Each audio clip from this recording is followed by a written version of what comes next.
పరిశుద్ధ గ్రంథములో నుంచి యెషయా గ్రంథము 58వ అధ్యాయము, యెషయా గ్రంథము 58వ అధ్యాయము 11వ వచనం. పరిశుద్ధ గ్రంథంలో నుంచి యెషయా గ్రంథం. యెహోవా నిన్ను నిత్యము నడిపించును, క్షేమకాలమున ఆయన నిన్ను తృప్తిపరిచి నీ ఎముకలను బలపరచును. నీవు నీరు కట్టిన తోటవలెను ఎప్పుడును ఉబుకుచుండు నీటి ఓటవలెను ఉండేదవు. దేవుని నామానికి మహిమ కలుగును గాక. యెషయా గ్రంథము 58వ అధ్యాయము 11వ వచనం. బైబిల్ తీసుకున్న వారందరూ బైబిల్ తెరవండి. యెషయా గ్రంథము 58వ అధ్యాయం 11వ వచనం. యెహోవా నిన్ను నిత్యము నడిపించును. ఎప్పుడు దాకంట? నిత్యము. దేవుడు మనల్ని నిత్యము నడిపిస్తాడు. నడిపిస్తాడు నా దేవుడు, మలోనైనా నన్ను విడువడు. నడిపిస్తాడు నా దేవుడు, శ్రమలోనైనా నన్ను విడువడు. అడుగులు తడబడిన, అలసట పైబడిన, అడుగులు తడబడిన, అలసట పైబడిన, చేయి పట్టి వెన్ను తట్టి చక్కని ఆలోచన చెప్పి, చేయి పట్టి వెన్ను తట్టి చక్కని ఆలోచన చెప్పి నడిపిస్తాడు నా దేవుడు, శ్రమలోనైనా నన్ను విడువడు. దేవుని నామానికి మహిమ కలుగును గాక. మీరందరూ చప్పట్లు కొట్టేలాగా ఉద్యోగంగా పాడుతుంటే పరలోకంలో దేవుడు కూడా సంతోషిస్తాడు. సంఘం ఇలా అంతే. ముందుగానే మీరు వస్తే ఇలాంటి ఆశీర్వాదాన్ని మనం పొందుకుంటాం. కుటుంబంలో భోజనం చేసేటప్పుడు అందరూ కూర్చొని భోజనం చేస్తేనే బాగుండేది.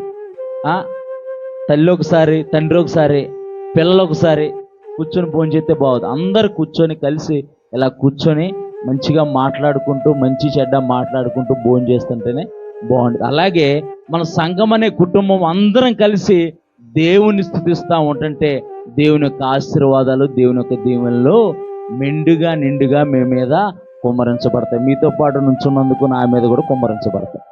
దేవుని నామానికి మహిమ కలుగును గాక. అంటే అందరూ సమయానికి రావడానికి ప్రయత్నం చేయండి. ఎందుకంటే దేవుణ్ణి స్తుతించడం చాలా గొప్ప భాగ్యం. దేవుడు ఈ ఆదివారాన్ని తీసేయాలని విశ్వ ప్రయత్నం చేస్తున్నారు. లోకం ఏం చేస్తుంటే ఈ ఆదివారం తీసేయాలి. క్రైస్తవులు ఆదివారం కూడుకుంటున్నారు కనుక ఆదివారం సెలవు దినంగా ఉండటానికి వీల్లేదని చెప్పేసి చెయ్యాలి, రాజ్యాంగాన్ని మార్చాలని విశ్వ ప్రయత్నాలు చేస్తున్నారు. మరి మనకేమో తీరిక ఉండట్లేదు, మనకు ఖాళీ ఉండట్లేదు. సీఎం చంద్రబాబు నాయుడు గారి కన్నా ఖాళీ ఉంటుంది, కానీ మనకు ఖాళీ ఉండట్లేదు అసలు.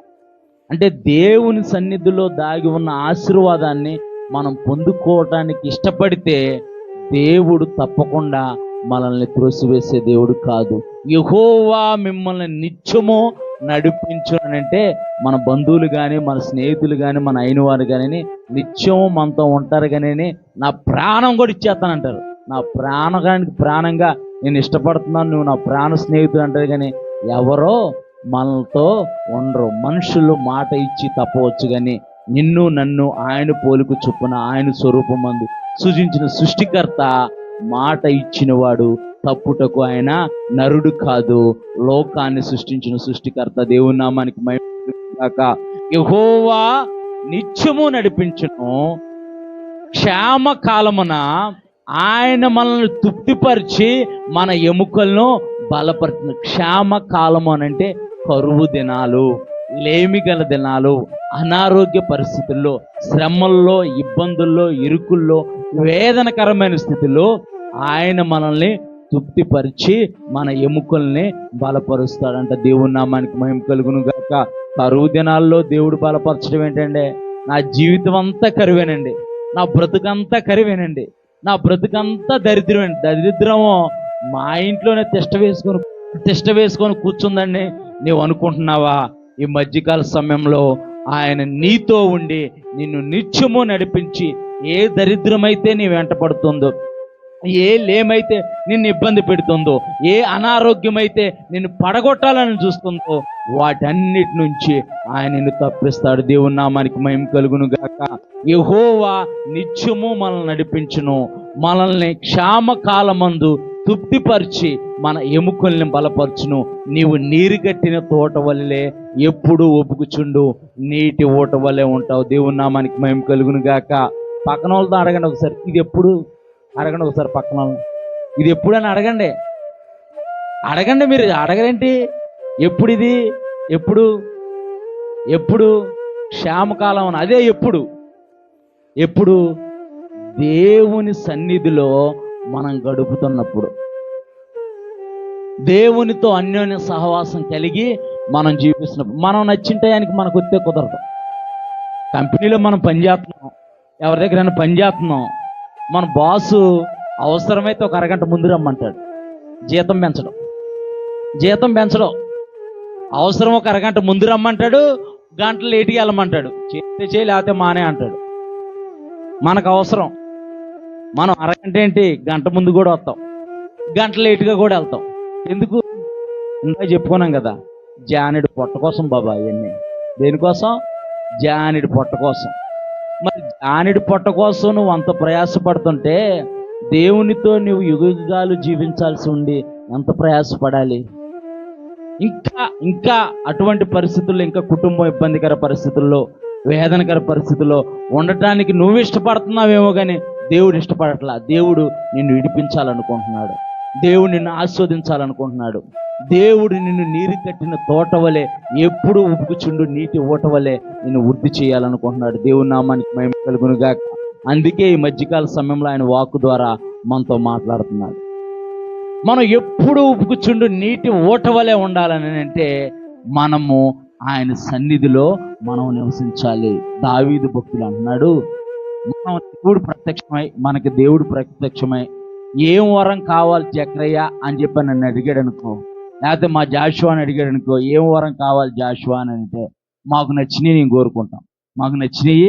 నేను కోరుకుంటాను. అయ్యా నన్ను మంచిగా వాడుకో, అయ్యా మంచిగా నన్ను వాడుకో, నాకు మంచి సంఘం ఇవ్వు, లేకపోతే మంచి పరిచర్య ఇవ్వు, నీ కొరకు నమ్మకంగా నేను నిలబడాలి ప్రభా అని అంటాను. వాడికి నచ్చింది వాడు కోరుకుంటాడు, నేను బాగా చదువుకోవాలి, మంచిగా ఉండాలని చెప్పేసి. మీకు నచ్చింది మీరు కోరుకుంటాడు, నాకు మంచి ఇల్లు కావాలి, నాకు బండి కావాలి, మా పిల్లలకు మంచి భవిష్యత్తు కావాలని. దావీదు అడుగుతున్నాడు, ఒక్క వరం ఇవ్వు ప్రభా, ఈ ఒక్క వరమే నాకు కావాలి. అది ఏంటి అని అంటే, నీ మందిరంలో సదాకాలము నేను నివసించాలి. దేవుని నామానికి మహిమ కలుగును గాక. దావీదు కుటుంబంలో నెమ్మది లేదా? దావీదు కుటుంబంలో సమాధానం లేదా? దావీదు కుటుంబంలో ఏం తక్కువైందని దావీదు దేవుని మందిరంలో నివసించాలనుకుంటున్నాడంటే, దేవుని యొక్క ఆశీర్వాదము, దేవుని యొక్క సన్నిధి విలువ దావీదుకు తెలుసు గనక. ఇప్పుడు మీరు వచ్చినంత మాత్రాన సేవకులుగా మేము ఆనందపడతాం నిజమే, సంతోషపడతాం నిజమే, రాకపోతే బాధపడతాం నిజమే. అయ్యో ఫలానా కుటుంబం రాలేదు, ఫలానా రాలేదు, ఎలా ఉందో పరిస్థితి అంటాం నిజమే. మరి దేవుడు ఇంకెంత బాధపడతాడు, ఇంకెంత ఆలోచిస్తాడు మన గురించి. అయ్యో ఈ రోజు నా సన్నిధిలో నా కుమార్తె, నా కుమారుడు కనిపించలేదే, నా సన్నిధిలో కనిపించలేదే, వాళ్ళకి రావాల్సిన అవకాశం ఉండి కూడా రాలేకపోయారు ఎందుకు? అయ్యో ఈ వారం వాళ్ళని తప్పకుండా నేను ఆస్వాదించాలనుకున్నానే, అబ్బా మిస్ అయిపోయారు అనుకుంటాడు దేవుడు. నిజం. ఒక్క మాటతో మనం ఆశీర్వాదాన్ని పొందుకుంటాం. ఒక్క మాటతో వినేటప్పుడు కూడా మనం ఆసక్తి కలిగి ఏదో ఆదాలోపంగా, ఏదో ఫ్యాన్ గాలి వేస్తుందని మంచిగా తలస్నానం చేసి వస్తే మంచిగా నిద్రట్టేసిద్ది. నిజమే. అది రాత్రి 2 గంటలకు పడుకున్నాను నేను. నాకు ఆదివారం అంటే నిద్ర పట్టదు. నాకు ఏదో ఒక ఎప్పుడు తెల్లారిద్ది ఏదో ఒక ఆలోచన ఉంటుంది. 2 గంటలకు పడుకుని 2 గంటల టైం చూస్తే 3, 4, 5 3 గంటలే. మెలకు వచ్చిద్దా, మెలకు రాదా, మెలకు వచ్చిద్దా, మెలకు రాదా, అట్లాగే పడుకున్నాను. పొద్దున్న లేచేసరికి తలంతా పట్టేసినట్టు అదో రకంగా ఉంది బాడీ. మనం ఎప్పుడైతే మరి దేవుడు నన్ను నిలబెట్టలేదంటే, పొద్దున ఎందాకో సర్వీస్ అయింది, ఇప్పుడు సర్వీస్ అయింది. నన్ను నిలబెట్టలేదంటే నిలబెట్టి, దేవుడు బలాన్ని ఇచ్చే దేవుడు. నీ బలహీనతలో కూడా దేవుణ్ణి నీవు వెతికితే కనుక దేవుడు తప్పకుండా బలాన్ని ఇస్తాడు. దేవుని నామానికి మహిమ కలుగును గాక. రూతు గ్రంథం చూద్దాం, మనం సమయం లేదు, ఒక 10 నిమిషాల్లో ముగిస్తా నేను. రూతు గ్రంథం చూద్దాం ఒకసారి. రూతు గ్రంథము మొదటి నుంచి చదువు ఒకసారి. రూతు గ్రంథము. న్యాయాధిపతులు ఏలిన దినములలో దేశంలో కరువు కలగగా యోదా బెత్లెహేము నుండి ఒక మనుషుడు తన భార్యను తన 2 కుమారులను వెంటబెట్టుకొని మోయాబు దేశమునకు వీళ్ళు ఎక్కడి నుంచి వెళ్ళారు, ఎక్కడున్నారు? బెత్లెహేము దగ్గర. బెత్లెహేము అని అంటే రొట్టెల గృహం అని అర్థం. బెత్లెహేము అని అంటే సమృద్ధి గల ప్రదేశం అని అర్థం. దేవుని ప్రజలు నివసిస్తున్నారు, దేవుడు నివసించే స్థలం అది. అంటే కుటుంబంలో కరువు వచ్చేసిందనని, సంఘంలో కరువు, దేవుని సన్నిధికి వస్తూ ఉంటుంటే వ్యతిరేకమైన పరిస్థితులు ఎదురవుతున్నాయని సంఘాన్ని మానేయకు, దేవుణ్ణి విడిచిపెట్టుకో. ఇక్కడ నయోమి భర్త ఇద్దరు కలిసి వాళ్ళు దేవుని ప్రజల మధ్య కాపురం ఉంటుంటే అక్కడి నుంచి ఇక్కడ కరువు వచ్చేసిందని ఎక్కడో మోయాబు దేశం బాగుందని చెప్పి మోయాబు దేశానికి వెళ్ళారు. దేవుని ఒక వాక్యం చెబుతుంది, మోయాబు నేను కాలు గడుక్కునే పల్లెం అంటున్నాడు దేవుడు. తలపైన ఆశీర్వాదాలు కుమ్మరించబడతాయి, తలలో ఆశీర్వాదాలు ఉంటాయి. వారు పైన ఉన్నారు, దేవుడు నివసించే స్థలంలో వారు ఉన్నారు. బెత్లెహేము. దేవుడు అంటున్నాడు, నేను కాలు గడుక్కునే పల్లెం మోయాబు అంటున్నాడు. మరి కింద పల్లెంలో ఆశీర్వాదాలు ఉంటాయి, కాలు కడుక్కునే పల్లెంలో మల్లిని ఏదన్నా మట్టి కానీ ఏదన్నా అంటుకుంటే కడుక్కుంటాం. ఆశీర్వాదం ఉన్న దగ్గర మానేసి కరువు వచ్చిందని, ఇబ్బంది వచ్చిందని దేవుడికి దూరం అయిపోయి మోయాబు దేశానికి వారు వెళ్ళారు. మోయాబు దేశానికి వెళ్ళి అక్కడ రాయబడి ఉంది, తన పెనిమిటిని 2 కుమారులను పట్టుకొని మొత్తం 4 వెళ్ళారు. వెళ్ళిన తర్వాత కుమారులు 2కి వివాహం చేసింది. 2 కోడలు వచ్చారు. మరి ఎవరిని స్త్రీలను చేశారని అంటే అన్ని స్త్రీలని వివాహం చేశారు. కొన్ని సంవత్సరాలు, 10 సంవత్సరాలు అయిపోయిన తర్వాత భర్త పోయాడు, 2 కుమారులు కూడా చనిపోయారు. అసలు మొగదిక్కే లేకుండా అయిపోయింది వాళ్ళ పరిస్థితి. ఏది దేశంలో బెత్లెహేములో దేవుడు ఉంటున్న ఇల్లులో రొట్టెల గృహంలో కరువు వచ్చిందని, సంఘంలో వ్యతిరేకమైన పరిస్థితి ఏర్పడుతుందని సంఘాన్ని విడిచిపెట్టకూడదు.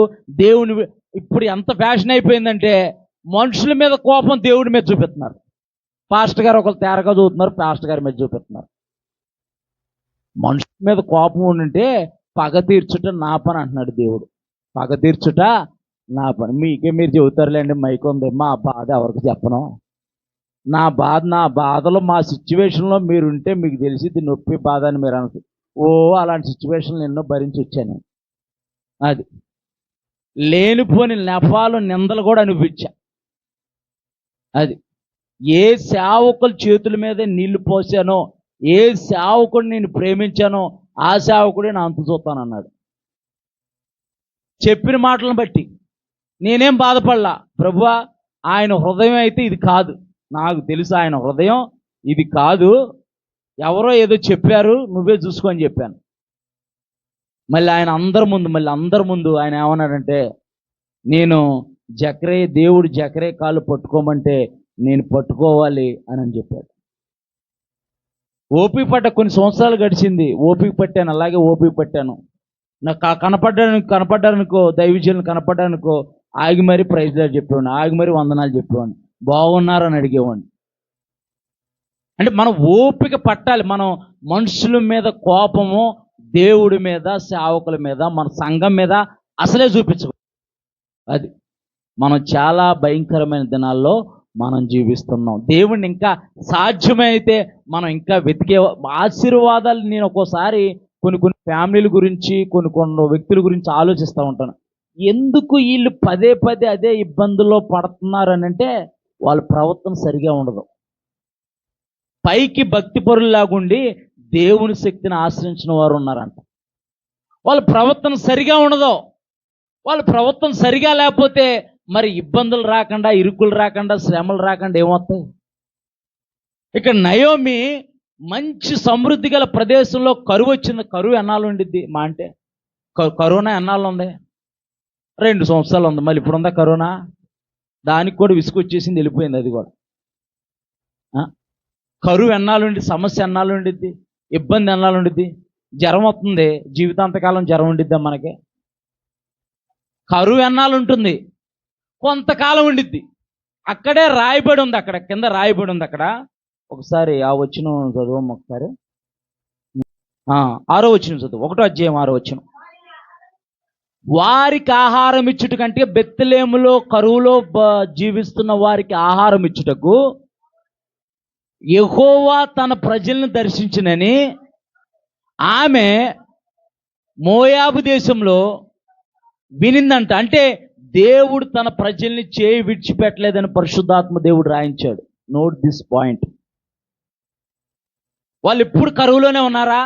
జీవితాంతకాలం ఎల్లకాలం కరువులోనే ఉన్నారా? లేరు. దేవుడు తన ప్రజల్ని దర్శించానని చెప్పి పరిశుద్ధాత్మ దేవుడు రాయించాడు, మనలాంటి వాళ్ళకు బుద్ధి రావటానికి. శ్రమలు వస్తున్నాయని, ఇబ్బందులు వస్తున్నాయని, ఇరుకులు వస్తున్నాయని దేవుని మందిరాన్ని విడిచి, అవసరమైతే ప్రార్థన చేయమని చెప్పి అడగాలి. సేవకుని విసిగించాలి, అయ్యా మా కొరకు ప్రార్థన చేయి, మా కుటుంబాన్ని దర్శించు, మా ఇంటికి రా, చిన్న ప్రార్థన పెట్టి చిన్న ప్రార్థన చేయి, మా సమస్యల కొరకు, మా ఇబ్బందుల కొరకు ప్రార్థన చేయి, 1 గంట ప్రార్థన చేద్దామయ్యా, నీకు వీలు కుదిరితే రాయా, వీలు చూసుకొని రాయా